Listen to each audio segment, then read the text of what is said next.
आदरणीय सुनने वालों, महर्षि विश्वामित्र राम और लक्ष्मण को लेकर अपने आश्रम आ गए।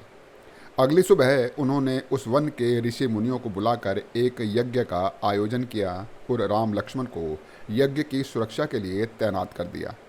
यज्ञ की अग्नि जलने लगी और उसका धुआं आसमान की ओर बढ़ने लगा। वहाँ से दूर मारीच और सुबाहु ने यज्ञ से निकलता हुआ धुआं देखा तो मारीच क्रोध में आ गया और बोला, इस जंगल में यज्ञ करने की किसकी इतनी हिम्मत हो गई? क्या उसे अपनी मौत का डर नहीं है? सुबाहु बोला, चलो भैया, जिसने भी इस जंगल में यज्ञ करने की हिम्मत दिखाई है उसे यमलोक पहुंचाते हैं। मारीच और सुबाहु विश्वामित्र के आश्रम की ओर चल दिए और उनके आश्रम पहुंच गए। दो धनुर्धर राम और लक्ष्मण को बालक जान मारीच क्रोध में आकर बोला, ओ बालको, अपनी जान बचाना चाहते हो तो तुरंत इस यज्ञ को बंद करवा दो, अन्यथा यह यज्ञ तो खंडित होगा ही, इसके साथ तुम्हारी भी जान चली जाएगी। श्री राम ने मारीच से कहा, तू कौन है? यहाँ किस लिए आया है?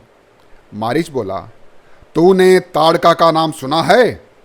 बड़े बड़े योद्धा उससे थर थर कांपते हैं। हम दोनों उसी के बेटे हैं, मारीच और सुबाहु। श्री राम ने कहा, मारीच, आज से तुम इस वन में किसी भी ऋषि मुनि का यज्ञ खंडित नहीं करोगे। इस यज्ञ की सुरक्षा महर्षि विश्वामित्र ने हमें सौंपी है, इसलिए तुम यहाँ से चले जाओ। मारीच बोला, अच्छा, तो तुम्हारे कहने से हम यहाँ से चले जाएं? वाह रे हमें रोकने वाले, तुम छोटे छोटे प्राणी और तुम्हारे छोटे छोटे तीर। जाओ, इन तीरों से अपने साथ के बच्चों के साथ खेलो, हमें मत डराओ। और वह दोनों जोर से हंसने लगे। श्री राम बोले, मारीच, इन छोटे छोटे तीरों से बच कर रहना। मेरा एक तीर तुम्हारे प्राण लेने के लिए पर्याप्त है। मारीच बोला, अच्छा, तेरा ये एक तीर मेरे प्राण ले लेगा? चल, तू अपनी ये हसरत पूरी कर ले। मैंने ऐसे कितने ही तीर देखे हैं, तू एक तीर चलाकर देख ले, मुझे 1 इंच भी हिला नहीं पाएगा और दूसरे पल मैं तुझे जान से मार डालूंगा। श्री राम ने कहा, 1 इंच हिलाने की बात है तो चल, मैं भी तुझे मारूंगा नहीं। इस छोटे से एक तीर से तुझे आकाश की सैर जरूर करवा देता हूँ। मारीच फिर श्री राम के छोटे तीर को देखकर हंसने लगा। श्री राम ने तीर को अभिमंत्रित कर मानवास्त्र बनाया और मारीच की तरफ छोड़ दिया। वह तीर मारीच को आकाश की ओर धकेलता हुआ 100 योजन दूर समुद्र में फेंककर लौट आया।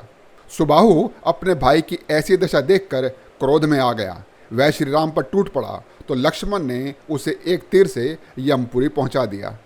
अन्य राक्षसों ने मारीच और सुबाहु की यह दशा देखी तो वह डर के मारे वहां से भाग गए और मारीच सुबाहु की माता ताड़का को सूचित कर कहने लगे, चाची, आज मारीच और सुबाहु दोनों भाइयों का विश्वामित्र के आश्रम में 2 शक्तिशाली बालकों से युद्ध हो गया था। उनमें से एक ने मारीच को एक तीर से पता नहीं कितनी दूर और कहाँ फेंक दिया है और दूसरे ने एक ही तीर से सुबाहु भाई का खात्मा कर दिया है। अपने पुत्र की मृत्यु का समाचार सुनकर ताड़का क्रोध में आ गई और महर्षि विश्वामित्र के आश्रम की ओर दौड़ पड़ी। आश्रम पहुंचकर उसने श्री राम और लक्ष्मण को ललकार कर कहा, दुष्ट बालको, तुमने मेरे बेटों को मारा है, मैं तुम्हें नहीं छोड़ूंगी। इतना कहकर वह लक्ष्मण को मारने झपटी। लक्ष्मण सावधान थे और वह ताड़का के प्रहार से बच निकले। ताड़का के आक्रामक तेवर देखकर श्री राम ने एक तीर ताड़का के माथे पर मार दिया। उस तीर के लगते ही ताड़का जमीन पर गिर गई और उसके प्राण पखेरु उड़ गए। यज्ञ निर्विघ्न संपन्न हो गया तो उपरांत श्री राम ने महर्षि विश्वामित्र से कहा, गुरुदेव, आज मुझसे एक पाप हो गया है। मेरे हाथों एक स्त्री का वध हो गया है। किसी स्त्री को मारना धर्म विरुद्ध कार्य है। इसके पश्चाताप के लिए मुझे क्या करना